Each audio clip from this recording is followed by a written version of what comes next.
Hello everybody, and thank you for joining us today for this Houston Methodist DEBAKEY live event. It's a big pleasure to have this fantastic panel of speakers joining us today to talk about aspirin, plaque burden, and primary heart prevention. My name is Miguel Cainzos-Achirica. I'm a cardiologist and cardiovascular epidemiologist. I'm the Associate Director of Preventive Cardiology Research here in Houston Methodist. And I'm going to be joined by this international panel of speakers from Canada, Spain, Denmark, and the US that I'm going to be presenting each of them in a few seconds. Before that, we wanted to share this quick introduction. I'm going to share my screen, my slides. So yes, today we're going to be talking about aspirin in primary prevention, specifically in this subgroup of patients that we call the primary and heart prevention patient. I don't have any relationship with industry to disclose.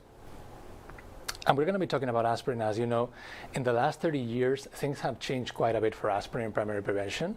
From this report in 1992 calling aspirin a wonder drug, and also this book on the right where you see that it was also labeled this way, until 2022 where we are seeing that there's increasing concern about the potential limited role of aspirin in primary prevention. But even in secondary prevention, there seems to be some concern about maybe aspirin not being a top indication anymore. We wanted to take advantage of this opportunity and this platform to clarify a few concepts before we start speaking specifically about primary heart prevention. Specifically in secondary prevention, aspirin remains a class 1A indication, which is the strongest kind of evidence based on clinical trials. And even though this is an active area of research, we wanted to clarify this because we know that there are many patients are following these talks. And if you have had a myocardial infarction or a coronary vascularization, please continue to use aspirin until you speak to your doctor. And in most cases, this is going to be a therapy that is going to be indicated for you. We wanted to clarify this after recent concerns shared by some patients, and wanted to retweet Anne-Marie Navarre, Dr. Anne-Marie Navarre from UT Southwestern, who was posting about this recently on Twitter, and all of the colleagues as well. Another note of caution that we wanted to share is that when we discuss the role of primary prevention therapies, it's very important to think about context. 80% of humankind lives in low and middle income countries, and in those countries the balance between risks and benefits of interventions is kind of different compared to Western countries. And specifically when we check data from PURE, we see that coronary heart disease, myocardial infarctions, and ASCVD, they remain highly incident, often fatal, and often presenting at very young ages in low and middle income countries. In those countries, often more expensive therapies are not as affordable as generic drugs. And in those countries, the balance between the risks of an intervention and the potential benefits are not exactly the same as in our environment, for example, in Western countries. Specifically, in low and middle income countries, populations tend to be younger. Polypharmacy in our patients tends to be rare, and in that context, usually bleeding risks are less of an issue as a consequence of those two features. And as I mentioned before, ASCVD rates tend to be higher than in our environment nowadays, and CHD events often are fatal. So in that context, it's very important for us to realize that these conversations usually are specific to Western countries. Specifically, we're going to be focusing on primary prevention in the US, and most likely also applicable to Europe. But we wanted also to mention the importance of context for these discussions.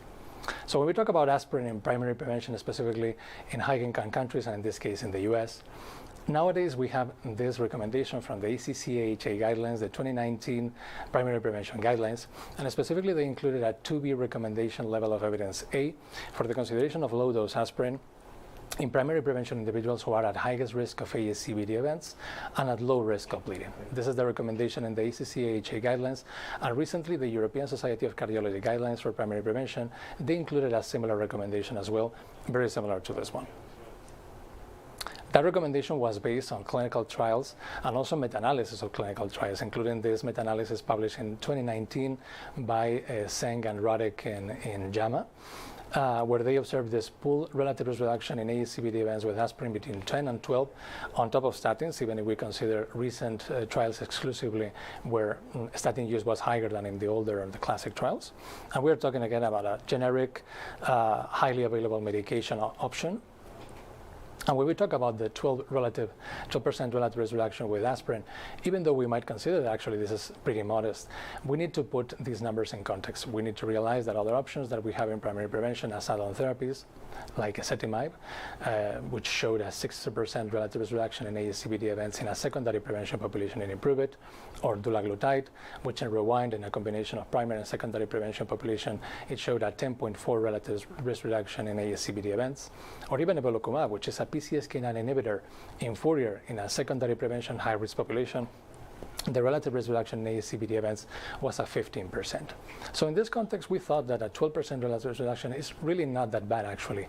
But obviously, it's very important to find the right patients, especially because of the increased risk of bleeding and the importance of trying to maximize this relative risk reduction in a population that has the highest absolute risk of ASCVD events. And that's where the primary and HAP prevention patient might make particular sense. When we talk about primary and HAP prevention, this is not a new concept. Actually, this publication was published in 2005 in JACC by this author from Australia. But other leaders in our field here in the US, they are also frequently talking about the primary and HAP prevention patient. And I was very interested to follow this conversation on Twitter, public conversation, of course, between leaders in the field like Pradeep Natarajan and Don Joy Jones, who is the president of the AHA.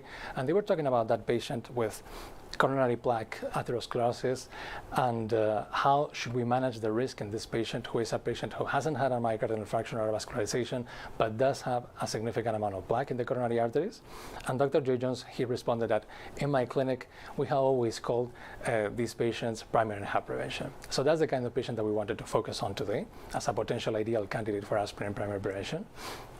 This patient, or this type of patient, is a patient where there hasn't happened a myocardial infarction or a vascularization, so it doesn't strictly fall in the recommendations for secondary prevention like ASCVD risk management. But these patients, they do have a lot of subclinical disease, and as a consequence of this, they are at high absolute risk of ASCVD events. And actually, the risk can be pretty high. I think this figure from this publication by the Ciccaroni group led by Mike Bloch and his team, you can see how with higher CAC scores, the annual MACE event rates in these individuals, even though they are asymptomatic, they can be pretty high, even higher than in specific groups of individuals in secondary prevention. They focus in this analysis on individuals with a CAC score greater than 1,000, but in this figure, you can see how above a CAC score greater than 300, 400, the event rates are pretty similar to those in secondary prevention populations, unselected populations, and the higher the CAC score, the higher the rates of events during follow-up. As a consequence of that high risk of these individuals, in relevant guidelines in Europe, there's already a recommendation to treat these individuals, even if they are as asymptomatic as if they were very high risk. This is, for example, the 2019 ESC dyslipidemia guidelines, where you can see how in the very high risk group, they identify individuals with clinical or imaging ASCVD. And in those individuals, they were recommending very large and intensive reductions in LDL cholesterol levels with a target level below 55, so including this secondary prevention population and the primary and HAP prevention patient more or less in the same group.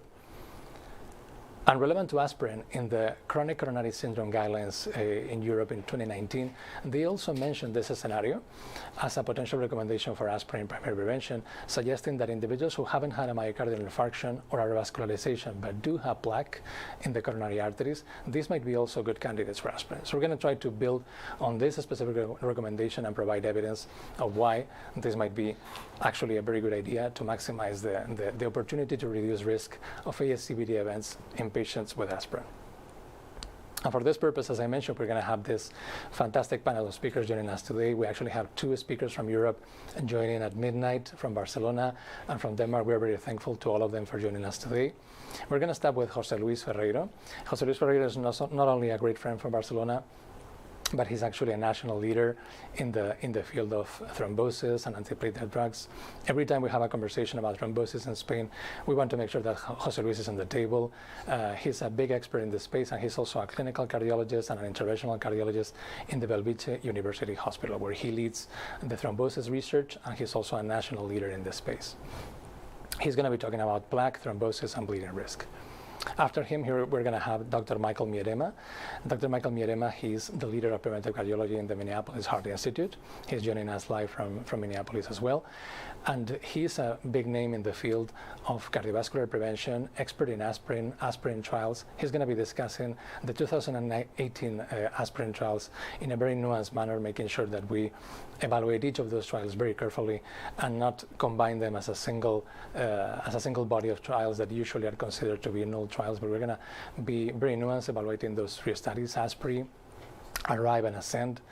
And he is also a leader in the space of evaluating the role of CAC for the allocation of aspirin in primary prevention patients. Then we're going to have Marta Gulati.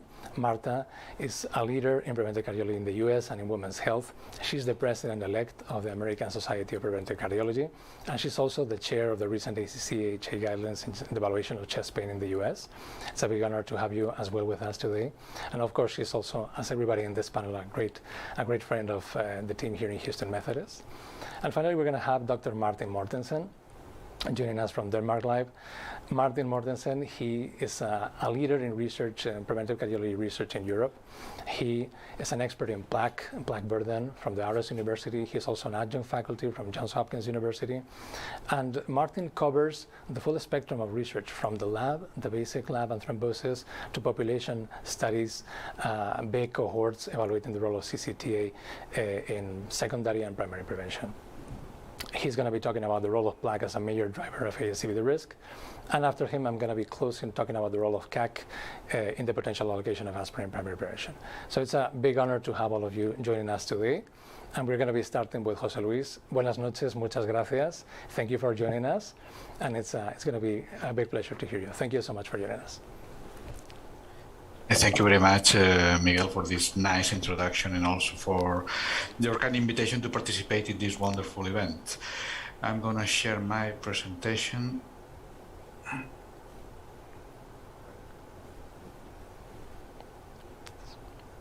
Okay, so these are my disclosures. And for the next 15 minutes, I'm going to be speaking, first of all, about the relevance of plaque burden to predict atherosclerotic cardiovascular disease events, then a couple of concepts about platelets and atherothrombosis, and at the end, I will speak about some issues of aspirin for primary prevention. Let's get started by saying that the concept of coronary artery disease, and especially prevention, has changed during the last 40 years. In fact, in particular, the change has occurred about how do we try to predict if a given patient is at risk of suffering an event. And we have evolved from the concept of vulnerable plaque and vulnerable patient to the concept of the atherosclerotic disease burden. But we will see that this concept of vulnerable plaque and vulnerable patient, maybe they are not so optimal, and this is why we have evolved. For example, we can see here that if we talk about a vulnerable plaque, the most clear example is a TICFA. We can see that at TICFA we use intracoronary imaging techniques. During the follow-up, most of the TICFAs evolve to stable plaques. And actually, if we look at the estimated event rate associated with an individual TICFA, is less than 0.1% per year, which is clearly smaller than what we think is a high risk of cardiovascular events. And why is that? Because it's not only the plaque that matters. There's a lot of factors that may promote thrombosis. There's other factors that may help to resist thrombosis, and actually in the most common scenario, even a ruptured plaque is contained. So in conclusion, if we want to focus on the vulnerable plaque for risk prediction, this is not the right approach, in my opinion. And this led to the development of another concept, which is the concept of vulnerable patient, which is the sum of several determinants, such as the vulnerable plaque, the vulnerable blood, and the vulnerable myocardium, all of them having the common feature of inflammation. However, even with this concept of the vulnerable patient and adding the traditional risk factors, we don't have a good weapon or good tool to predict patient vulnerability at an individual level. What do we need? What we need is some surrogate marker to assess this patient, this individual patient vulnerability. And the question, or the important question, is, do we have this surrogate? And I think we actually do. For example, in this nice paper, actually by Dr. Mortensen, which he and his colleagues evaluated a Danish population, more than 23,000 patients with diagnostic CTA, we have some important messages from this paper. For example, that the risk for major cardiovascular events increases with both the atherosclerotic plaque burden, evaluated with the CAC score, and also with the number of vessels with obstructive CAD. However, the most important message is when we stratify these patients by the CAC score, the event rates are very similar in patients with and without obstructive CAD. So what's the message here? The message is that is the atherosclerotic plaque burden, not the coronary stenosis per se, which is the main predictor of risk for cardiovascular events. So, as I have said before, we have changed our focus from vulnerable plaque or vulnerable patient to evaluating right now that the atherosclerotic disease burden is the main determinant of adverse outcomes. And so we need to use this marker to generate an early detection and, more importantly, a prevention of the cardiovascular events in these patients. Let's move on to a couple of concepts that you already know about platelets and atherothrombosis. And as you well know, platelets are involved in hemostasis, but also in thrombus formation, especially in arterial thrombus formation. But sometimes we forget that platelets are also involved and are important for modulating inflammatory processes. Platelets have a very active crosstalk with other inflammatory cells, and also they release a lot of mediators, a lot of cytokines which are involved in inflammatory processes. So, therefore, we know that platelets are important for thrombosis and also for inflammation. So, do we have any agent, any antiplatelet agent that has antiplatelet effect and also can play a role with inflammation? Yes, we have aspirin. However, does this mean that we should use aspirin in all patients for primary prevention? So, of course, it's not that easy. So what about aspirin in primary prevention? You know, the mechanism of action of aspirin is the inhibition of the cyclooxygenase enzymes by acetylating some serine residues. In this slide, we can see in a very schematic fashion how aspirin works. We know that aspirin at any dose inhibits the COX-1, which is the effect that we actually want in terms of preventing thrombosis, but also at high dose, it also inhibits the COX-2. As I have said, what we want to do with aspirin is to inhibit the signaling pathway of thromboxane, because it's an important inducer of platelet aggregation, a potent vasoconstrictor, and it's actually a pro-atherogenic pathway. However, let me spend here a minute to talk about aspirin resistance, because this is a concept that is sometimes misleading when we use it in certain publications. What's the definition of aspirin resistance? The definition is the failure of aspirin to fully inactivate the platelet COX-1 activity. However, we can read in some papers, in several papers, that there's a high percentage of patients that are not responding to aspirin. And this is not completely true, because when we use COX-1 specific assays, for example, serum thromboxane B2 levels, the resistance to the aspirin is a very and extremely rare phenomenon. It's less than 1% of population. So we can conclude that aspirin is effective, at least to some degree, in the vast majority of patients. And what about the anti-inflammatory effect? Because this is also important, because it also has been said that the anti-inflammatory effect of aspirin when we use low doses, it's almost negligible, and that's not true, actually. It's true that the anti-inflammatory effect of aspirin comes mainly from the COX-2 signaling pathway by increasing the levels of some anti-inflammatory mediators called ATLs.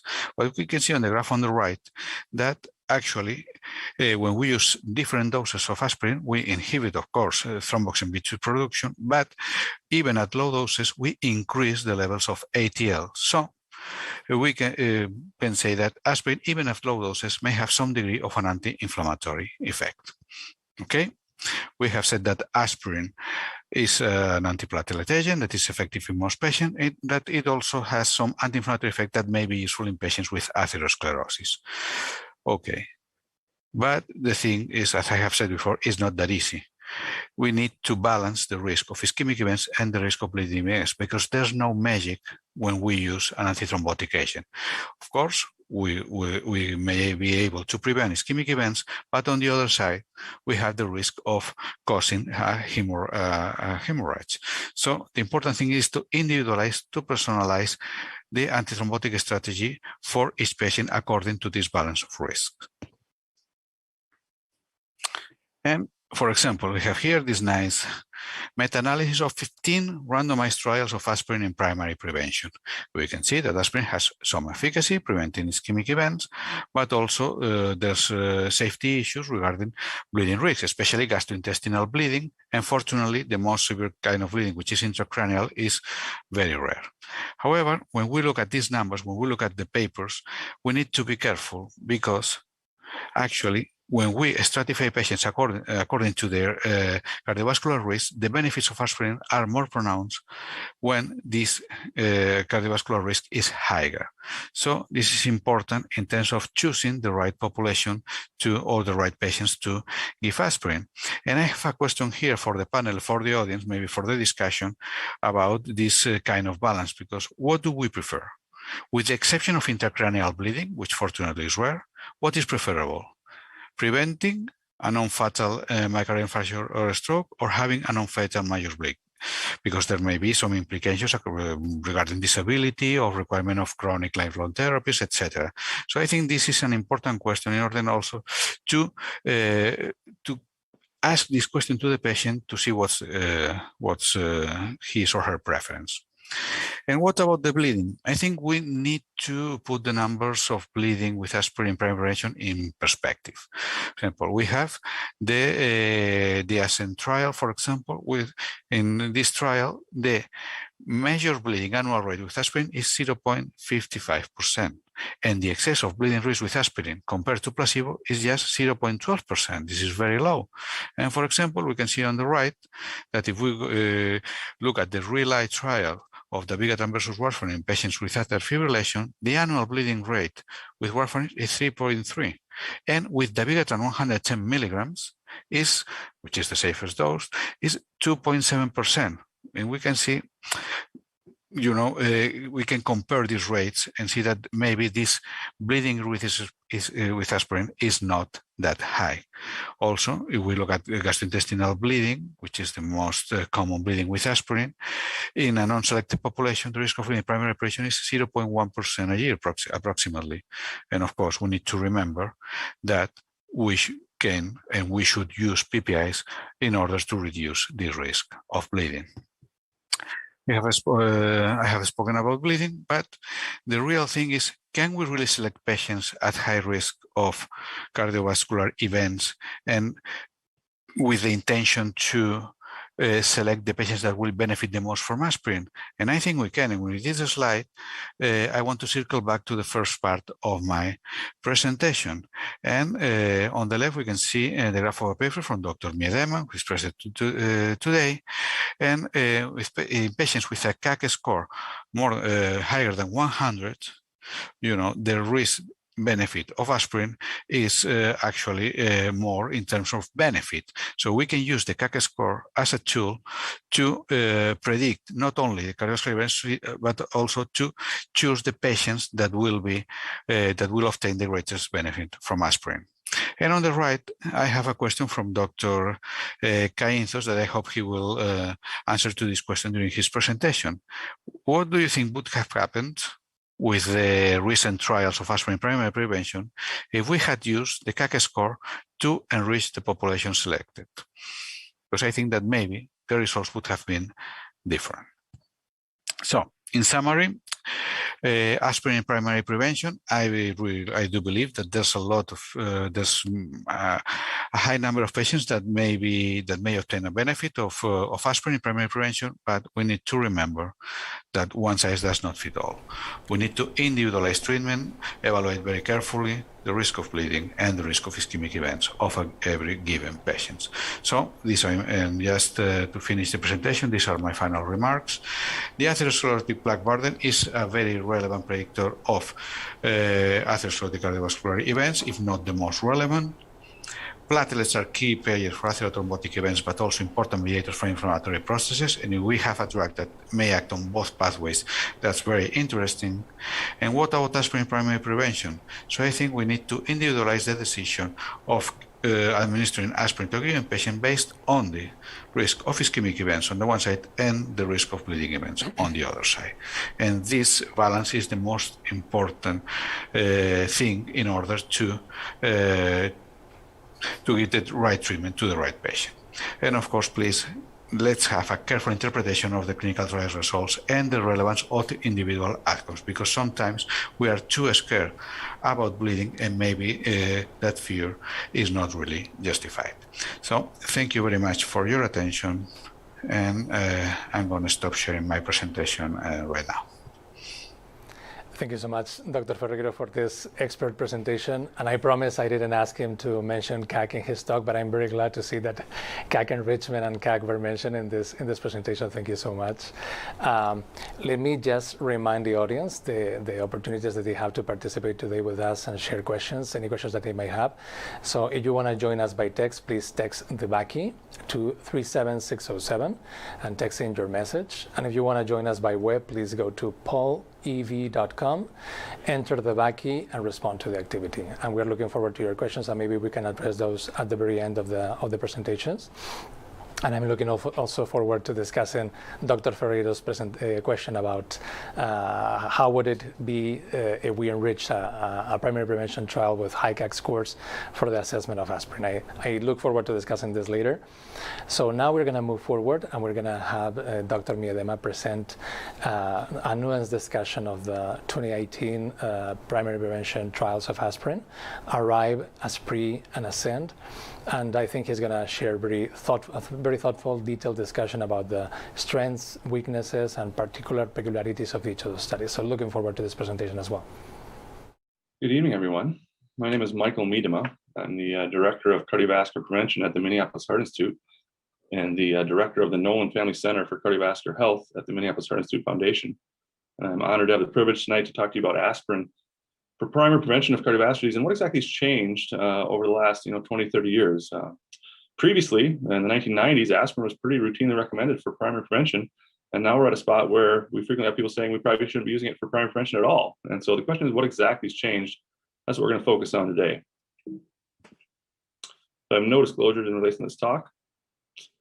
I'm sure many of you have seen some of the attention that aspirin has gotten recently for primary prevention. The USPSTF released their draft of potential new guidelines for aspirin that were relatively conservative. And this was picked up by the media and then subsequently picked up by our patients. I'm sure, like me, you guys have had quite a few patients that have called in saying, I've heard I'm not supposed to take aspirin anymore. What exactly is going on? And obviously for secondary prevention, that's not the case. But for primary prevention, it definitely is controversial. And so part of the reason it's controversial is that in 2018, we had 3 large randomized trials for aspirin for primary prevention. And so we're going to go through those studies briefly and then look at some of the things that have changed and some of the caveats of the trials I think are really important. And so the first study is the ASCEND study. And so this was over 15,000 individuals with diabetes, but without known cardiovascular disease. So primary prevention in people with diabetes. Average age was 63, followed for about 7.5 years. It was 100 milligrams of aspirin versus placebo, so a low dose aspirin approach. And over the 7.5 years, they saw a modest 12% risk reduction for a serious vascular event. And so there was benefit to taking an aspirin, but the benefit was relatively small. And with that had to be balanced against the significant increase in bleeding. And so there's a 29% increase in any major bleeding. So this is not a nosebleed. These are bleeds that typically get you put in the hospital, potentially even the ICU, so serious bleeding. And so we see a modest reduction in cardiovascular events in people with diabetes, but at the cost of an increased risk of bleeding. And then the Aspirin trial was over 19,000 individuals above age 70 who were living independently and free of cardiovascular disease. So kind of a classic primary prevention study. Again, 100 milligrams of aspirin versus placebo, followed for just under 5 years. And here really no benefit was seen. There was no significant reduction in heart attack, stroke, or death from cardiovascular disease. And with that, in an older population, we see a slightly higher bleeding risk. And so this is a 38% increase in major hemorrhage. So again, these are serious events. And in an older population, we see more of them. So older people are at higher risk for bleeding. And so really no potential benefit from the aspirin, but yet a significant increase in major bleeding. And with that, there actually was an increase in deaths related to cancer as well. And this was a bit of a surprising finding. Some of the previous aspirin studies had suggested a reduction in colorectal cancer specifically with aspirin. But here we see an actual increase in deaths from cardiovascular or from cancer. And so the authors weren't too strong in saying, they think aspirin increases risk of cancer, but to say that you should take an aspirin to reduce your cancer rate, that's probably not the case either. And then finally, the ARRIVE trial, which I want to spend a little more time on. So this is your classic kind of primary prevention study in middle-aged adults. And so this is over 12,000 individuals at moderate cardiovascular risk. So it was men above age 55 with at least 2 risk factors and women above age 60 with at least 3 risk factors. And so their 10-year estimated cardiovascular risk was 17%. So an intermediate to higher risk group. Again, followed for 5 years, looking at aspirin versus placebo. And we see no major reduction in cardiovascular events, no significant reduction. And so first thing we see here is the event rates are quite low, right? This is a group that had an estimated risk of 17% over 10 years, yet the event rates over 5 years here are less than 5%. And so, this was not necessarily a high risk group, it was a lower risk group than what they thought. And if you look at myocardial infarction, there's no significant reduction either. And I think this is important because typically we think of aspirin as an antiplatelet agent that should reduce atherothrombotic risk, right? Those plaque rupture, clot formation events, those classic heart attacks, that's really what aspirin is supposed to help reduce. And in this trial, we don't see any reduction in that. And if you look at bleeding in a middle-aged population, it's a little bit different. So there was an increase in bleeding, but most of the events were minor. And so a 0.5 absolute increase in any GI bleeding, the vast majority of which were minor bleeds. And so in a younger population, the bleeding risk is increased, but it's increased to a smaller amount, and the types of bleeds tend to be more mild. And so the real question here is what changed? How do we go from a previous era where we thought aspirin was beneficial to our current era where it doesn't seem to be as beneficial? If you look back at the Physician's Health Study, this is one of the first studies that kind of suggested aspirin has potential utility for primary prevention. We see a 44% reduction in myocardial infarction. So this is over 22,000 male physicians, followed for about 5 years, looking at a full aspirin, a 325 milligram aspirin every other day. And they saw a 44% reduction in heart attack. So a significant reduction in heart attack in this group. And this is one of the studies that led to the concept that, routine use of aspirin for primary prevention in people at elevated risk is something to think about. Well, from my standpoint, I think there are 3 major things that change that can help influence these studies. The first is that we've had a change in our cardiovascular epidemiology. We are healthier from a cardiovascular standpoint in some ways than what we were 20, 30 years ago. Look at rates of cardiovascular death. They've gone down pretty substantially in both men and women over the last 20 to 30 years. And specifically, we see a reduction in myocardial infarction, especially STEMI. And I think that's really relevant here. ST elevation myocardial infarctions are those plaque rupture events, those plaque rupture clot formation events that aspirin is really targeted at trying to avoid. And we have a lot less of those now. And so as we reduce cholesterol with statins and other lipid-lowering agents, as we improve treatment of diabetes and hypertension, as we reduce secondhand smoke and get rid of trans fats, we just have a lot less events than what we used to have, and that negates the potential benefit of aspirin, or at least makes it appear smaller. Second thing that's changed is a change in outcomes. For all the modern trials, it's always a composite of heart attack, stroke, and death from cardiovascular disease. And when you include death from cardiovascular disease, I think that changes things a little bit here. This is the JPPP study, which was an aspirin for primary prevention study in Japan from 2014. Looking at low-dose aspirin in people without cardiovascular disease, but with several risk factors. And it was a negative trial. They did not see any reduction in their primary outcome of one of those composite outcomes. If you look at myocardial infarction, there's a 40% or 47% reduction in myocardial infarction, just like they saw basically in the Physician's Health Study. But yet the primary endpoint is negative. If you look at why that is, it's largely because there's no difference in cardiovascular death. And if you look at the types of cardiovascular death in the people on aspirin, of the 56 deaths they had in the study, 40 were other fatal CVD events, not heart attack, not stroke. And that's really important because, cardiovascular disease can present in a lot of different ways. And so I know this is a busy slide, but this is looking at how cardiovascular disease can first present. And there's all different types of ways cardiovascular disease can present. And those orange boxes at the top are myocardial infarction. And so as you can see, as people age, it gets smaller and smaller. It's a lower prevalence. And so people have heart failure and they have arrhythmias and they have aortic dissections. There's all sorts of things that can happen that aren't necessarily related to a benefit from aspirin. Aspirin can't prevent those types of events. It really can prevent those atherothrombotic types of events. And so when you include cardiovascular death in your outcomes, you tend not to see, it's going to bias your results towards the null. I shouldn't say bias. Cardiovascular death is a very relevant outcome. You're just including things that aspirin can't influence as well. And then the final part, or the final thing I think is worth looking at, is the methodology, mainly when we use an intention to treat analysis. I think that's really important. Intention to treat is to analyze as randomized. So whatever category you're put into, that's the one you're analyzed in for outcomes, even if you withdraw from the study or if you haven't been taking the medication. And so in ARRIVE here, I think it's really important to look at the two different types of analysis. So in ARRIVE, over 12,000 patients were randomized, a little over 6,000 to each group here. And that's how they're studied in terms of the outcome. But these are long-term studies, right? This is a 7-year trial. Over time, people withdraw. And over time, people stop taking the medication. And so if we look at the per protocol analysis, which includes people that actually stayed on the aspirin or stayed on the placebo, that's less than 4,000 people in each group. And so the intention to treat analysis is definitely biased. It's biased towards the null.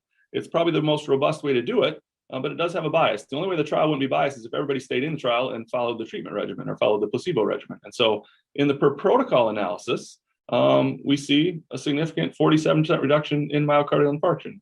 And so the per protocol analysis is biased, right? It's biased towards the intervention, but the main bias comes from when you have a symptomatic intervention, meaning a treatment that improves symptoms. And so, in that type of situation, the people who are benefiting from the intervention tend to stay in the trial.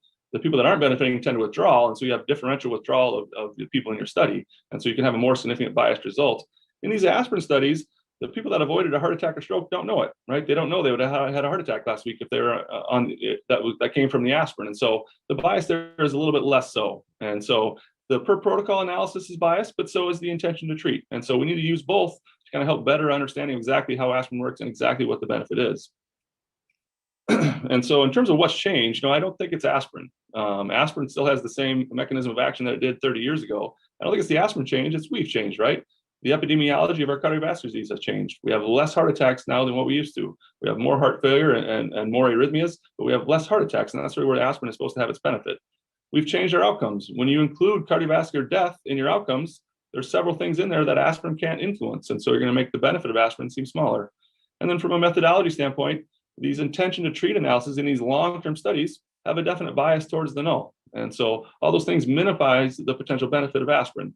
Do I think that aspirin has a large benefit that we're missing? No, it's a small benefit, but I do think it's real. And so in terms of how we should use aspirin, I think this is really important to consider in the context of shared decision-making, right? This is controversial. There's no perfect answer here. I think we like it when guidelines are a cookbook. This is not a cookbook. This has to be a decision with you and the patient in terms of the risks and the benefits and what exactly they value. For patients above age 70, I would say we should probably pretty rarely use aspirin for primary prevention, right? The bleeding risk is high and the types of bleeds can be quite significant. And so I think we should rarely use it in people who are above age 70. If you're at low cardiovascular risk, I think the answer is probably no. It's really hard to prevent things that weren't going to happen in the first place. And so taking aspirin in that context probably isn't a good idea. If you're at elevated bleeding risk, I think the answer is no, right? It's probably not, the benefits aren't going to outweigh the risks in that setting. However, if you're 40 to 79, if you're a middle-aged individual and you're at elevated cardiovascular risk and you really place value on reducing that risk, then I think sometimes it's the right decision. Again, in the context of shared decision-making between you and the patient, if they value reducing their risk as much as they can, taking a baby aspirin a day is quite reasonable. Some patients, only want to take a pill unless they absolutely have to. In that setting, I think it's reasonable to avoid it. But I think we need to be open about the risks and benefits with our patients. So thank you for your time. I hope that was a benefit. I'll hang around at the end for questions, and have a good night. Thanks. Thank you so much, Dr. Miedema, for a very nuanced discussion. This was a great review of the three 2018 aspirin trials. And we actually have a question about ARRIVE. So ARRIVE, you discussed this design in detail. This was a trial that actively excluded highest risk participants. It's focused on an average risk population with no diabetes to avoid also overlap with ASCEND. What are your thoughts, and this is both for Dr. Ferreiro, who also mentioned the meta-analysis, of aspirin in primary prevention. What are your thoughts about including ARRIVE in studies or meta-analysis that combine studies of aspirin and higher risk primary prevention? Because this is a population that is actually low to intermediate risk. Do you think ARRIVE should be usually included in those meta-analysis, or maybe not so much when the purpose is to evaluate the role of aspirin in highest risk primary prevention? What are your thoughts about this provocative question? Do you want to go first, Dr. Ferreiro? Yeah, well, I think you just answered the question because, of course, if you include this trial in a meta-analysis, it may bias towards the results, as Dr. Midema explained before. Of course, most important thing here is try to select the right population in which aspirin will have a benefit, or a benefit that outweighs the risks. So I think we need to focus on finding high-risk patients. So the problem with this trial is that, as you have properly said, the cardiovascular risk is lower than in other trials. So it may be a confusing factor in this kind of meta-analysis. Any thoughts from Dr. Midema? Yeah, I think it's a good question. I think it's a really tricky question, and one that I struggle with. Obviously cardiovascular risk increases as we age, right? So you would say, well, the oldest people are then going to have the most likelihood of benefit. Yet in Aspirin, we didn't really see much benefit. And, I think there's a difference between the risk for atherothrombotic events and total cardiovascular risk, right? In our STEMI population, we have a big STEMI database here at Minneapolis Heart. The average age of a STEMI patient is low 60s, right? And so that's really the type of group I think we want to target most for benefit. If you calculated absolute risk, it'd be the 85 or 90-year-old that would be the highest cardiovascular risk. I'm not sure that's the ideal population for aspirin. And so I think including ARRIVE in our analysis of this is really appropriate. Fantastic, thank you so much. And now we're going to move forward, and we're going to have Dr. Marta Gulati describe the most recent guideline recommendations for the use of aspirin in primary prevention, reviewing the latest updates and also the USP-STF recent document. So very much looking forward to this talk as well. Thank you so much, Marta. Yeah, thank you for having me. And yeah, I'm going to go through what the guidelines say, which and some of what I'm going to present, you've already actually heard. I guess this is always the challenge. So I have no disclosures, but let's start with aspirin and its history. We've known about the benefits of aspirin. If you go back to the ancient Egyptians, in the Ebers Papyrus, they had the medical text from Egypt. It referred to willow as this anti-inflammatory or pain reliever, which we believe was really the origin of aspirin. And now 5,000 years later, we're still talking about it. We're still talking about these results of these trials and how it influences care, specifically related to atherosclerotic cardiovascular disease. So you already saw this image, and it's sort of that classic image that we, describes the role of aspirin and how it works. So I won't go into it beyond saying what was already said. Reducing inflammation is the role of aspirin, but while it reduces inflammation by blocking all, these different enzymes and reducing prostacyclin, at the same time, there is a reduction ultimately of gut protection, which obviously there is an increase in bleeding from aspirin that has really influenced the guidelines and what they've said. So, that mechanism of gastric injury, can't be underestimated. That certainly by this inhibition of the prostaglandins, it changes in the gut mucosa, the pH, as well as the protective layer. And ultimately, this is why we see more bleeding. So it doesn't matter if you take coated aspirin, you still are taking aspirin, and we're not reducing that protection in the gut, or we're not improving the protection in the gut when somebody is taking aspirin. So of course, when we're talking about prevention, obviously prevention has multiple levels, and we can talk about secondary prevention, and we already heard, clearly our guidelines support the aspirin in that place, and tertiary prevention as well. But this primary prevention or primary prevention and a half is, of interest because this is the area that we can have some effect. And specifically, you've been hearing what the different trials we're looking at, the high risk people, what is their specific risk? So, where does it fall in the primary prevention arm? And we've had so many trials for more than 30 years. We've been talking about different studies, some that, efficacy wasn't proven, some that efficacy has been proven. And so it's been quite this journey where we keep changing our recommendations, right? From both primary prevention specifically, we've gone back and forth. And now more recently, what have the guidelines really said to us is really been influenced heavily on these last 3 trials. And you've heard these results, little to no benefit in terms of these different studies. Ascend, again, moderate cardiovascular risk, didn't see any difference between aspirin and placebo. Ascend, again, a diabetic group. This was a group that did see more benefit with aspirin versus placebo. And then Aspirin, they show no benefit. But in terms of bleeding risk, this is really what ultimately also influenced the guidelines. ARRIVE showed an increase in bleeding, so did Ascend, and so did Aspirin. So this ultimately, the risk versus benefit ratio was really what they wanted, what influence guidelines, but the meta-analysis also were mentioned in all of the guidelines, and you can just see them summarized here. Again, when we talk about ischemic events, as you've already heard about, myocardial infarction was reduced. Ischemic stroke was reduced in the first and last meta-analysis listed here, but all of them showed an increase in GI bleeding. So again, this is what we have to weigh when we write guidelines, risk versus benefit. So as everyone knows, the ESC guidelines came out in 2021, and they gave the recommendation, as you can see here, that in diabetics at high or very high risk, low dose aspirin may be considered. They gave that a class 2B recommendation, but for low and moderate risk patients, they gave it a class 3, that they do not recommend antiplatelet therapy due to the increased risk in major bleeding. For the ACC-AHA guidelines, you can see similar recommendations. They said for low-dose aspirin could be considered for primary prevention in patients from the ages of 40 to 70 who are at the higher risk of ASCVD, but not at an increased risk of bleeding.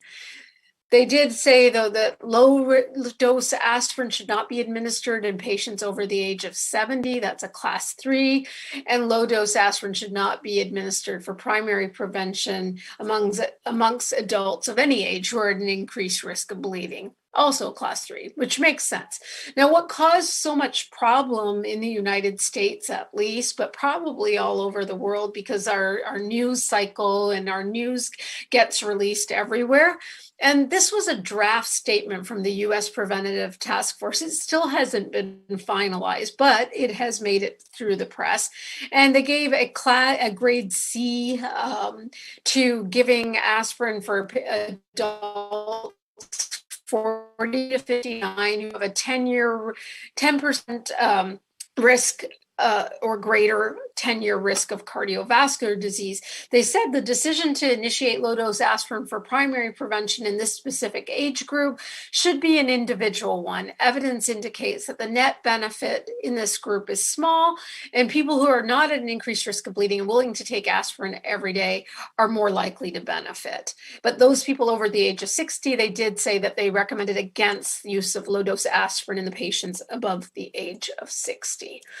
Now, in the ESC guidelines, when you read them closely, they do actually make these caveats. And that's the one thing about guidelines. I'd say there's always great nuggets of information hidden within the guidelines, but sometimes what we read is just the recommendations. But they said overall, although aspirin shouldn't be given routinely in patients without atherosclerotic cardiovascular disease, they did admit we can exclude those that in some patients who are high or very high risk, that the benefit might outweigh the risk. They also said that 1 in 4 patients in the Ascend study were being treated with a proton pump inhibitor, and perhaps wider use of this could amplify the benefit of aspirin in primary prevention for these patients who are considered at high risk. And the decisions ultimately should be made in a case-by-case basis, taking both ischemic risk and bleeding risk into consideration. I think that's some of the most important information that we need to translate to our community. But on October 12th, what got communicated was, here's how it started. All the newspapers were writing the same thing. Aspirin should be curtailed in the U.S. based on the U.S. Preventive Task Force. We all got bombarded with tons of phone calls, and then I and others posted this on social media. Please talk to your cardiologist, dear world. Please talk to your cardiologist before stopping your aspirin, because it was patients with cardiovascular disease often that were stopping it, or patients that we thought that needed it that ultimately were stopping their medication. And then there was a follow-up a few days later by Tara Parker Pope in the New York Times. She did follow it up with saying, what did this aspirin news mean for me? And she did actually say that, that this left people very confused and made it a little more clear of what the real recommendations were. So, and again, in there's a statement that she made that I think was great. First of all, these were draft recommendations that came from the U.S. Preventive Task Force. And again, these were specifically aimed at people who had not started taking aspirin, and they didn't issue advice for patients that were already on aspirin a day. And of course, you should never stop any drug without talking to your physician first. So I think that helped, but unfortunately the headline news is what really created the problems for a lot of us and for our patients. So in terms of where we need to go from here, I think, there is obviously evidence gaps, and you've already heard some of that. Does age matter? Is it for younger people? Will we be okay because their bleeding risk is lower? Does race matter? And race and ethnicity, I would argue, might matter, as you heard already, that certain races have a higher risk of atherosclerotic cardiovascular disease. And if they are a group of people that have more ischemic events, maybe those are the people that we are going to use precision medicine and say that is going to be somebody who might benefit from it. And what about the subclinical cardiovascular disease, the people we identify by using coronary artery calcium or other methods? Are these the people that might benefit from aspirin? The other question, I think, is related to safety. Would aspirin plus a proton pump inhibitor be safe for primary prevention or primary prevention and a half? And then efficacy, would it be efficacious if you're using aspirin and a proton pump inhibitor? Is it effective? Do we have trials that will show that? And then, of course, what I think we always have to do in our care of patients is shared decision making. It's the patient in front of us that matters, and that role really matters.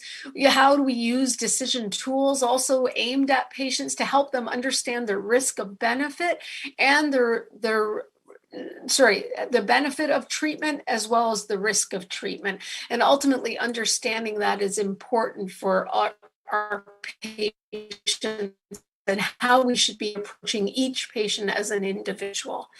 So I'll end with that. And sorry if some of my stuff overlapped with others, because I think we all probably had our points that we wanted to drive home. Thank you so much, Marta. That was a fantastic presentation as well. And we actually have a question from the audience for you. They're asking us, what is your threshold to consider an individual at elevated risk in clinical practice? And what risk-enhancing factors would you consider in your shared decision discussion with the person to decide regarding aspirin in primary prevention?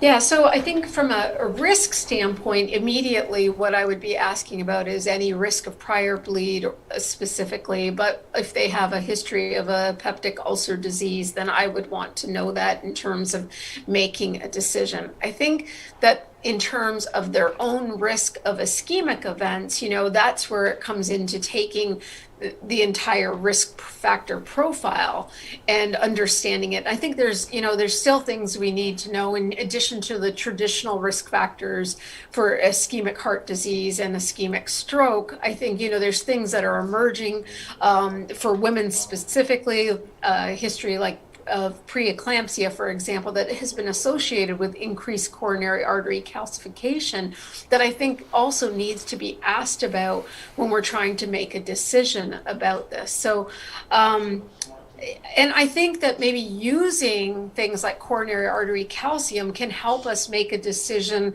sort of in the same way that we do for statin therapy when we're trying to decide, should we give statin or not, should we give aspirin or not, is the idea of seeing atherosclerotic plaque might change our decision, or at least help us and help our patients understand their risk.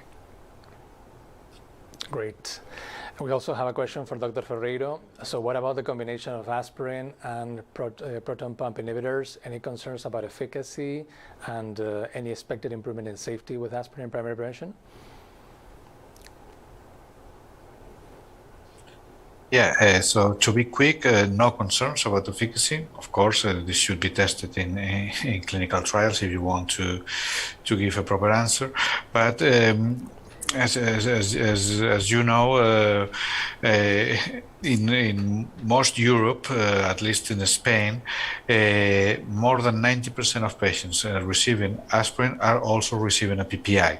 So, and there's no actual concerns of efficacy. And I do believe, and there's plenty of studies that show this, that this increases the safety in terms of reducing the GI bleeding. Great. Yeah, I think this was also included in the discussion in the ASCEND trial, the discussion by the authors. This, and I think Martha also mentioned the 25% use of PPI in that population, even though, as Dr. Ferreira mentioned, the actual increase, absolute increase in rates of bleeding in that population was actually pretty small, less than 1%. So thank you so much, Martha. And now we are going to move forward. I'm going to have Martin Mortensen present from Denmark, and he's going to be talking about coronary plaque as a major driver of CVD risk, so that we start thinking about that primary and AHA prevention patient where maybe aspirin might make particular sense. And this is an area where he's an international leader, so looking forward to this talk as well. Thank you so much, Martin. Thank you very much, Miguel, for having me. So I'm going to give this talk about plaque burden versus atherosclerotic stenosis for the risk of cardiovascular disease. And this is my disclosures. I have none. So this slide really, for me, demonstrates the importance of assessing risk in patients. This is a 50-year-old male that we had admitted to our hospital with a cardiac arrest, and he had no previous ASCVD. So we did this post-mortal angiogram. We did that a couple of years ago. And when you look at the right coronary artery, it looks fine. There are no stenosis. But when you look at the left coronary artery, you see this black spot that shouldn't be there. That's because there are no contrast medium there. When you take the LID and do some slides in that LID, you actually see that we have a contrast medium in the lumen, but out in the vessel wall, he has extensive atherosclerosis, and he have a plaque rupture, and then he have a thrombi formation over here. So this 50-year-old male, he died because of a sudden cardiac arrest due to acute myocardial infarction. So the concept of secondary prevention is that we know that patients with known ASCVD are at high risk for cardiovascular events. And generally, it is like this, that patients who are secondary prevention patients, they are at higher risk than patients who are primary prevention. But why is secondary prevention patient at higher risk? What is the driver of their risk? And for me, also, I think there's a lot of misconception about secondary prevention patients, because many physicians think that risk is always higher or highest in patients who have known cardiovascular disease, and that risk is always lower in primary prevention patients. And I would argue that this is not the case. In order to understand this, we have to understand a little bit about how atherosclerosis developed. This is a normal artery. This is the initial step in atherosclerosis called foam cell lesion. This is macrophages filled with cholesterol. And eventually, during a couple of years or over decades, some of the macrophages will start to die due to apoptosis and necrosis. But this is the intermediate lesion. It's still not dangerous. Eventually, these dead cells and macrophages, they will accumulate into the necrotic core we have here. And also we will start to see calcium in the coronary arteries. And actually, the necrotic core is what is dangerous about atherosclerosis. This is what we want to prevent, or at least when we have this, you are at high risk. If you go into Google and search atherosclerosis, you'll see figures like this. Growing atherosclerotic plaque will lead to gradually reduced area and size of lumen. But this is not the case. And this is really important to understand that most plaques are asymptomatic. And why is this? If you look at atherosclerosis as it develops, you will see that we have expansive remodeling. And that means that as atherosclerosis develops, you will actually see that the lumen is preserved in most patients. And then when you do an angiogram, you can actually have a completely normal angiogram, but still have extensive atherosclerosis in the vessel wall. And this is also described by Glasgow and is called the Glasgow phenomenon. So when you have the clinical presentation, for example, the chronic stenosis in atherosclerosis, this is due to constricted remodeling. So you have this plaque, and now you have stenosis here. And when you look at the angiogram now, you may see some places where you have a stenosis. But this is a local phenomenon of the atherosclerotic process. So many places in the coronary arteries where you don't see any stenosis, you will still have atherosclerosis, atherosclerotic plaque. And I think this is extremely important to understand. And this also explains the failure of most revascularization studies. And I will go through that in the following slides. The most feared clinical presentation is, of course, the thrombotic complication to atherosclerosis that we have been talking about until now. And this is just an example of what is happening here. We have a large necrotic core, very small, thin fibrous cap, very prone to rupture. And if you have a rupture of the fibrous cap, then the necrotic core with tissue factor will come into contact with the blood, and you will start to have a thrombi formation. And this can happen like a light from a clear sky. So going back to this slide, we know that patients who have a cardiovascular disease, who are secondary prevention patients, they are at higher risk than primary prevention patients. But why? What is the driver of the risk? Is it because of coronary stenosis, for example? Is this the reason? Is the reason that secondary prevention patients have higher risk? Is this really because they have stenosis compared to those who don't have stenosis? We can go back to this 1995 landmark paper from Dr. Erling Fall, P.K. Shah, and Valentin Fuster that actually describe from which areas of the coronary arteries and atherosclerotic plaque that myocardial infarction evolves.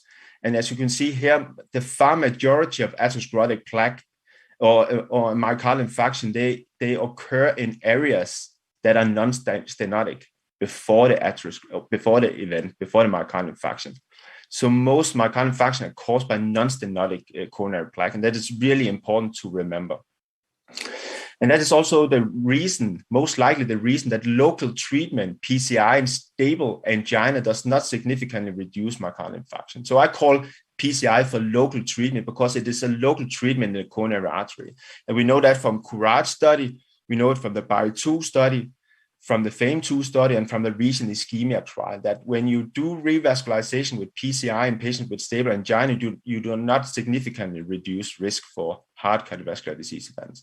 And this is because atherosclerosis is a heterogeneous and multifocal disease. And I'll just talk about two of the trials. For example, the FAME2 trial randomized about 900 patients with an FFR below 0.8, so they have significant hemodynamic lesions, to either PCI or medical therapy. And the FAME2 study showed that revascularization did not reduce the occurrence of heart events in the next year. The more recent ischemia trial randomized 5,500 patients to either invasive strategy or more conservative strategy. And they similarly also found that after 5 years, there was no significant difference in the risk for heart cardiovascular endpoints between a group that was revascularized compared to a group that were treated with medicine alone. And they concluded that we did not find evidence that an initial invasive strategy as compared with an initial conservative strategy reduced risk of ischemic cardiovascular events or death from any cause over a median of 3.2 years. So revascularization did not reduce heart events in the ischemia trial. We are also, and then Dr. Ferreiro also talked about that study. We also looked at plaque burden versus stenosis in our Danish cohort of 24,000 patients undergoing CCTA because they were symptomatic. And we followed those patients for 4.3 years. And during these 4.3 years, about 1,100 events occurred. And what we found was that the amount of subclinical, or at least the amount of atherosclerosis as assessed by coronary calcium, was strongly associated with the occurrence of obstructive cardiovascular disease. And just put in this arrow to demonstrate that that the higher calcium score you have, the more likely you are to have obstructive disease. And similarly, the higher calcium score you have, the more likely you have to have multivessel obstructive disease. And I think this is really important for interpreting the results from many of the revascularization trials. And we found that the risk for heart cardiovascular endpoints increases both with CAC burden, and we see it here, event rate increases from 6.2 in patients with no calcium to 42.3 in patients with calcium above 1,000. And similarly, when we try to stratify by obstructive disease, you'll see the same thing when patients with no coronary artery disease, low event rate compared to very high event rate in those who have free vessel obstructive disease. But these two, CAC burden and vessels with obstruction, they are very highly correlated. So what is the most important of these two things? Is it the stenosis down here, or is actually the plaque burden we have up here? And if you just look at it overall in our cohort, you'll actually see that patients who have obstructive disease, they are much higher risk than patients who have no or non-obstructive disease. And that actually supports the current paradigm that we have. When you have obstructive disease, you are secondary prevention and you are at high risk. When you not have obstructive disease, you are primary prevention and you have lower risk. But when you start to stratify these patients based on coronary artery disease burden as assessed by coronary calcium, you'll see a completely different thing. Because in all these risk strata of coronary calcium, you'll actually see that the presence of obstructive disease does not increase risk compared to patients who have non-obstructive disease, but similar calcium burden. I think this is extremely important to realize. And when you try to see the independent impact of obstructive coronary artery disease on events, we did not find any association between obstructive coronary artery disease and occurrence of events when we had taken into account the coronary artery disease burden in these risk groups. And this was, as also Dr. Ferreiro showed, our central illustration from this paper. And we have done a quite similar study also, trying to look more closely on the risk distribution in these patients. And this is published in JACC Cardiovascular Imaging also last year. And I want to make you look at this figure over here, because I think this is extremely interesting also. So this is the 5-year risk distribution in patients stratified by their coronary artery disease burden. So if you look here at the blue one here, this is patients who have no coronary artery disease. When you look at the red, it is patients who have coronary artery disease, but who have a calcium score below 100. When you look at the black one here, this is patients who have non-obstructive disease, but have a calcium score between 100 and 300. And now we come to something really interesting. When you look at the purple one here, you have non-obstructive coronary artery disease, but a calcium score above 300. It's the one that goes here.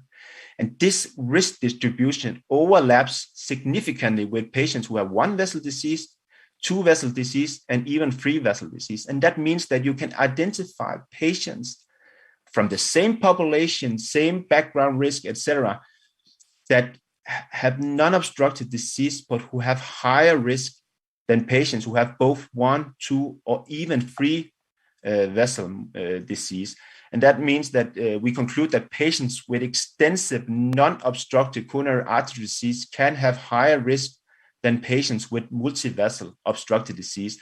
And that is the case when those patients who have multi-vessel obstructive coronary artery disease have an overall lower plaque burden.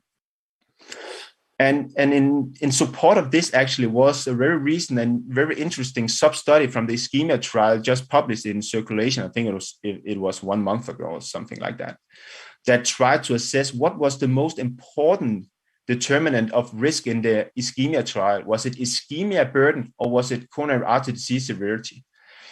And they looked at the coronary or ischemia severity from none to mild, moderate, and severe, and they did not find any clear association between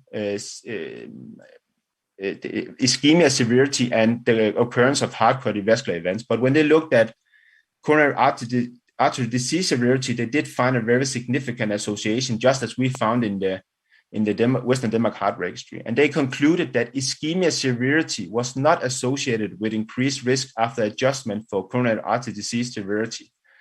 And I think also this is really exactly the same thing that we show in the Western Denmark Heart Registry. It's not ischemia, it is coronary artery disease severity that is most important. So this is actually what they found. Coronary artery disease severity is more important than ischemia. So to conclude, total coronary atherosclerotic plaque burden, not presence of stenosis or ischemia per se, is the main predictor of risk for future cardiovascular disease events and death in patients with coronary artery disease. Thus, when overall plaque burden is similar, patients with non-obstructive and obstructive KID are generally at similar risk. Taken together, these emerging results are in line with the pathophysiology of atherosclerosis and challenge the current paradigm of secondary prevention, in which patients are selected for intensive prevention based mainly on the presence of obstructive KID or inducible ischemia. And this is like a figure to summarize. If you have a low-risk patient like patient A, he has no coronary artery disease. You can have a patient B who have multiple plaque, but also maybe also a plaque with obstructive disease, but still he has an overall medium plaque burden. And then you can, for example, have patient C here. He has much more atherosclerosis. There are none of those plaques that are obstructed, but his plaque burden is higher, and therefore this patient C are at higher risk than patient B. Yeah, and this is, in my mind, secondary prevention patients are at similar risk as primary prevention patients at a similar plaque burden. And I think this is extremely important to realize.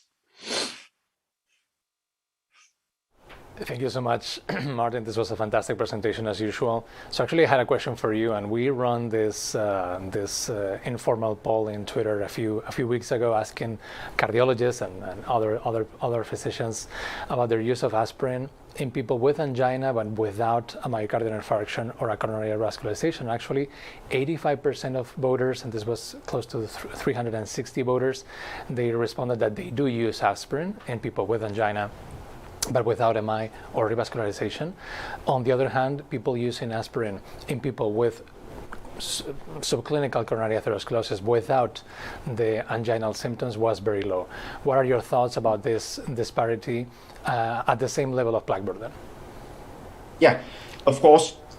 In my mind, it is like if you think that it's a good thing to treat patient with one vessel obstructive disease, but clearly then you should also treat patients who have a coronary calcium, for example, that is above 300. At least in our Danish cohort, they have higher risk than patients who have one vessel disease. So in Denmark, it's on an individualized basis. So we do treat patients who have extensive non-obstructive coronary artery disease with aspirin when we believe that they have a high calcium burden or a high plaque burden overall. Yeah.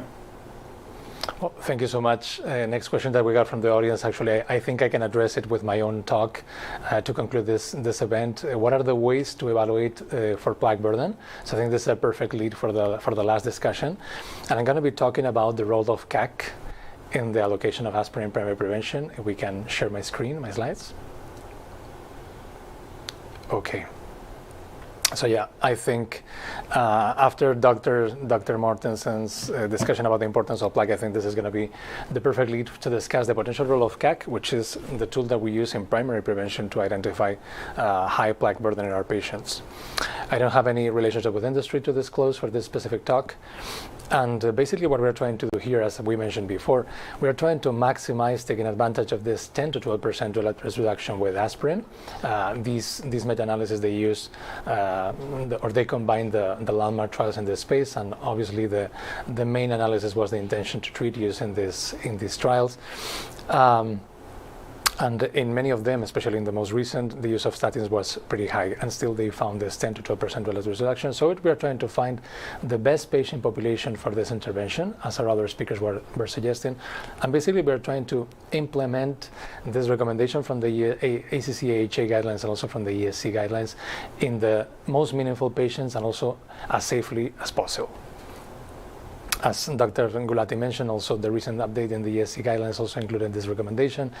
And usually when we try to identify the best candidate for aspirin primary prevention, algorithms tend to focus on, for example, the pool cohort equations or other clinical risk scores to identify the highest risk individuals. The problem is that the same patient who is at highest risk of ASCVD is also usually at highest risk of bleeding events, at least with these tools, where age is a major driver of risk for both features. So we suggest that actually the CAC score might be a better tool to make these decisions involving aspirin and primary prevention. These are images of a patient with a CAC score of 0, CAC greater than 1,000. As you know, the CAC score was strongly recommended in the ACC/AHA 2018 cholesterol and 2019 ACC/AHA guidelines in the primary prevention of atherosclerotic cardiovascular disease with 2A and 2B recommendations. And the reason why the CAC score is such a good test as a prognostic test in primary prevention is because this gives us a marker of calcified plaque, which is strongly correlated with total coronary plaque burden. And these two features are strongly associated with incident CHD and ASCVD events during follow-up. So I like to call the CAC score the central illustration of ASCVD risk in our patients, because this is a single snapshot, a single score that has given us a lot of information about lifetime exposure to measured and unmeasured cardiovascular risk factors, and also to the individual susceptibility versus resilience to those features. So with a single score, we're getting a lot of information about maybe the last 50 years of our patient's life, and in terms of the risk of developing events during follow-up. So there have been 3 studies evaluating the potential role of CAC in the allocation of aspirin in primary prevention. The first 2 of them were conducted in Mesa, with Dr. Miedema leading the first one. This was a study published in 2014, where they evaluated using published rates of bleeding events and actual events of ASCVD and CHD in the Mesa population, the potential role of CAC in the allocation of aspirin in primary prevention. And they identified that a CAC score greater than 100 would be that group where the number needed to treat to prevent one CHD event would be lower than the number needed to cause a bleeding event with aspirin. We then, with Dr. Miedema also helping us as a second author in this analysis, we updated this study using the most recent meta-analysis data for both efficacy and safety of aspirin in primary prevention. And this was a publication from Circulation last year. We focus on the 3,500 participants from Mesa who have a low bleeding risk, or at least they are not at high bleeding risk, and they were younger than 70 years of age.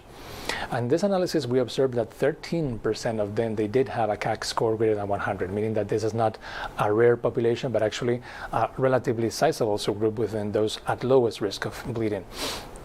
As expected, we saw that a higher CAC score was associated with higher CHD and ASCVD event rates during follow-up, whereas CAC was actually a bad predictor of bleeding events, which is very important, because actually CAC can help you identify individuals at very high risk of ASCVD without necessarily being at high risk of bleeding. And I think this figure is the most informative one from that paper. We classified patients based on the pool cohort equation estimations for ASCVD risk less than 5%, 5 to 20, and greater than 20%. The bars are representing number needed to treat with aspirin to prevent one ASCVD event, and the horizontal lines, red lines, they're showing the number needed to harm or number needed to cause a bleeding event with aspirin. In all 3 groups, The blue bars, they represent the overall population for that estimated risk strata. And basically what we see is the pool cohort equations, they perform very modestly, not to say maybe even a poor performance. Specifically, you see how the number needed to treat with aspirin to prevent one ASCVD event was higher than the number needed to harm in two of the three groups. And actually, even for individuals at highest estimated risk, the number needed to treat and number needed to harm were almost identical. This was with the pool cohort equations, the blue bars, whereas with the CAC score, if you have a CAC score of 0, basically you want to avoid aspirin, even if you have a high estimated risk, because even in those individuals, the number needed to treat is more than double the number needed to harm with aspirin. So if a CAC score of 0, really aspirin is not going to be a good option for you, because the number of events, ASCVD events, or the rates of ASCVD events are going to be very low, and the number needed to treat is going to be very high. So not the best strategy, but CAC is able to identify these individuals. On the other hand, the higher the CAC score, the lower the number needed to treat. You see for CAC greater than 100 and CAC greater than 400. And actually the number is way lower than the number needed to harm. And this is particularly true in the younger group, which is the group at low estimated risk according to the pool cohort equations. And again, as I mentioned before, usually age, chronological age, is a major driver of risk estimations with clinical risk scores.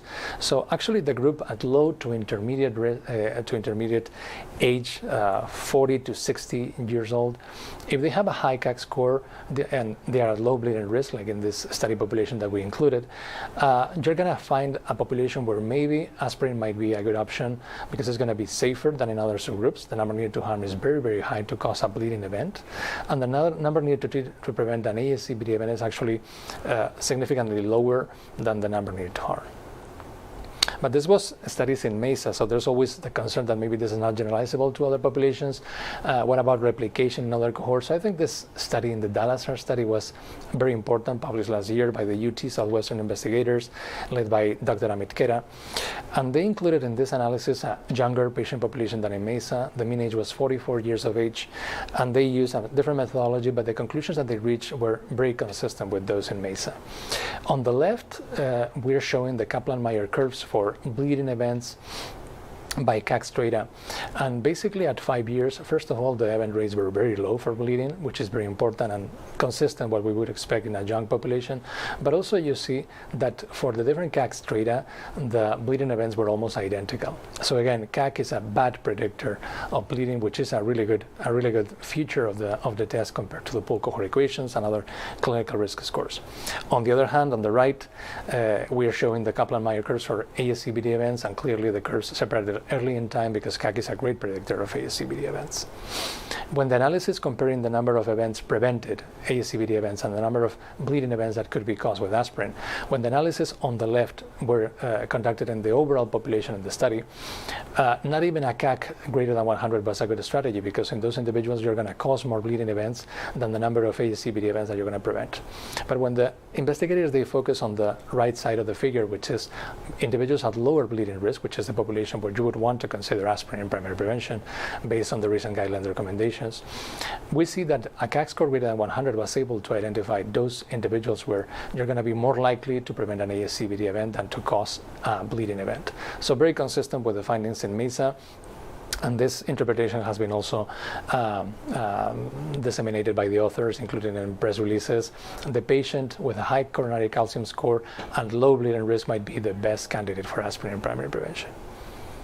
But how frequent is this scenario? Are we talking about the rare breed? Are we talking about something that is frequent in our patients, in our clinics? Well, actually, as I showed you before, among individuals in MESA at low bleeding risk, 13% of them, they have a CAC score greater than 100. So this is not such a rare scenario. And when we combine both features, being at low bleeding risk and high ASCVD risk in terms of a CAC score greater than 100, actually 5 to 10% of participants in MESA, depending on the way you make this calculation, are going to be candidates or are going to be in this group. So if we extrapolate this to the general primary prevention population, we're talking about some thousands of patients who might be in our clinics and might be potential candidates for this intervention to further reduce their risk, of course, on top of statins. So not so rare this scenario. And the other question that usually comes up is actually CAC informative when you're already on statins? Is this useful in prevalent statin users? And the answer is yes. Even though we know that statins, they have this CAC and this calcium paradox by which they increase the CAC score a bit, at least in the short term because of the calcification of coronary plaques, we also know that in the long term, usually use of statins decreases the rate of progression of your coronary plaque or even decreases the burden of plaque in your arteries. So this is going to slow the progression of CAC over time. So the phenomenon is a complex phenomenon, and definitely there are studies right now trying to evaluate exactly what is the impact of statins on CAC in the long term.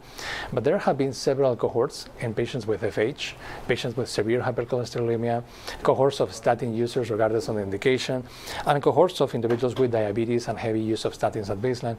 And in all of them, consistently, CAC was actually informative in terms of stratifying risk in those individuals. So this is, for example, a study in severe hypercholesterolemia, and you can see how the curves separate early in time, and CAC is very informative in terms of stratifying ASCVD events in those individuals as well. And there are strategies to make CAC even more informative in those individuals. We can try to use all CAC scores, because if they were very high before starting statins, that's already very informative to make decisions about that patient being a very high-risk patient, not only for statin allocation, but also for aspirin later in time. We can also try to use the HFrEF recommendation by Dr. Fonaro and others, and also in the ESC recent guidelines in heart failure, where they are recommending to start therapies early in time. So we can try to start not only statins, but actually also aspirin, if it's indicated in our patient right after getting a very high CAC score before statin initiation. So we can try to start those interventions that are going to be meaningful for our patient, if that is the case with aspirin. If that were the case, as early as possible or as close as possible to that initial CAC score. And also, we can use higher CAC scores, CAC thresholds of greater than 400, even greater than 1,000, to make sure that we are identifying that truly high-risk individual that is going to remain high risk, even if we treat them with a high-intensity statin. So quick take-home messages. We believe this algorithm and others are absolutely comprehensive, especially in focusing on making sure that we're using patients in the right aspirin in the right patient population in terms of age, in terms of bleeding risk being low, in terms of the patient being informed about benefits and risks with aspirin, and the patient being motivated to explore this additional therapy to further reduce ASCVD risk. But we might humbly suggest that maybe instead of using clinical risk scores, we might prioritize the use of CAC for this specific decision making, trying to make the best decision for the aspirin allocation. Actually, the ACC/AHA guidelines in 2019, they already mentioned in the text, as Marta identified, these very interesting discussions in the text of the guidelines. They actually mentioned CAC for the allocation of aspirin, but they restricted the recommendation to try to avoid aspirin if CAC 0. We think that maybe future guidelines might be more detailed after these three studies discussing the potential role of CAC in the allocation of aspirin in primary prevention, not only CAC 0, but the other high CAC scores. And actually, as we have already mentioned, this recommendation in the CCS guidelines from the European Society of Cardiology in 2019, they already considered potentially aspirin individuals with heavy presence of plaque in the coronary arteries, even if they didn't have a myocardial infarction or vascularization. And we would pose that the tool that we have in primary prevention to identify these individuals is not angiographies, because these patients are asymptomatic, is not CCTA, because this is right now not endorsed in primary prevention, but it would be the CAC score. This would be the ideal candidate, in our opinion, for the consideration of aspirin on top of statins. A younger 40 to 60 year old patient at low bleeding risk with very high CAC scores. This is the perfect primary and high prevention patient. And obviously, we're going to want to address patient preferences, motivation, other options, PPIs. We need RCTs in this space, but this is apparently the ideal patient population. And I'm going to close here because we're running out of time, and I want to make sure that we have time for any additional questions that the speakers might have. But I want to thank all of you for joining us today. And if anyone in the panel has any question, I'm absolutely happy to take it now. If not, I will. Yes, please go ahead. Very good talk. I just have one question, one that I kind of struggle with, because I was involved in the calcium scoring research, and I'm definitely a proponent of it. How do we reconcile the fact that Aspirin was people above age 70? So most likely a very large portion of that population had some CAC, and yet it was a completely negative study. How do we reconcile that? So actually, this is a really interesting question. I think Aspirin, one of the frequently overlooked analysis that they did, I think for the MACE outcome, they actually found a point estimate that was very similar to ASCEND. I think it was 0.89. It was not statistically significant because they were underpowered for multiple reasons, but the efficacy in terms of MACE reduction in Aspirin was surprisingly close to the one in ASCEND. So I would say that study doesn't go against the efficacy of aspirin reducing MACE events in primary prevention, even in the elderly, but the considerations of safety are important. I think that trial definitely showed a consistent, a conclusive safety signal that resulted in the class 3 recommendations. So obviously, even if the CAC score is very high in those individuals, I think it's going to be hard to make the case to use aspirin in older than 70. But I think if you identify a 45-year-old patient who is at high risk, at low bleeding risk, and you can use aspirin in that patient for maybe 10 to 15 years, you might actually prevent a significant number of events in that kind of patients, right? So I would focus maybe on younger, and I think the USPSTF recommendation is going to push even for a lower age threshold, below 60. So I think that's going to be the future in this space. But yeah, I have sometimes a hard time reconciling those different findings from the 3 trials. Well, I think we are done. The IT guys here are telling me that we are 30 minutes past the time. So I just want to close the session thanking our speakers for this fantastic discussion, especially those joining from Europe. It's 1:30 a.m. in the morning there. So very much appreciate you joining us today live, but also Mike Miedema, Marta. It has been a fantastic discussion. Looking forward to future DEBAKEY live events with you all. Thank you so much.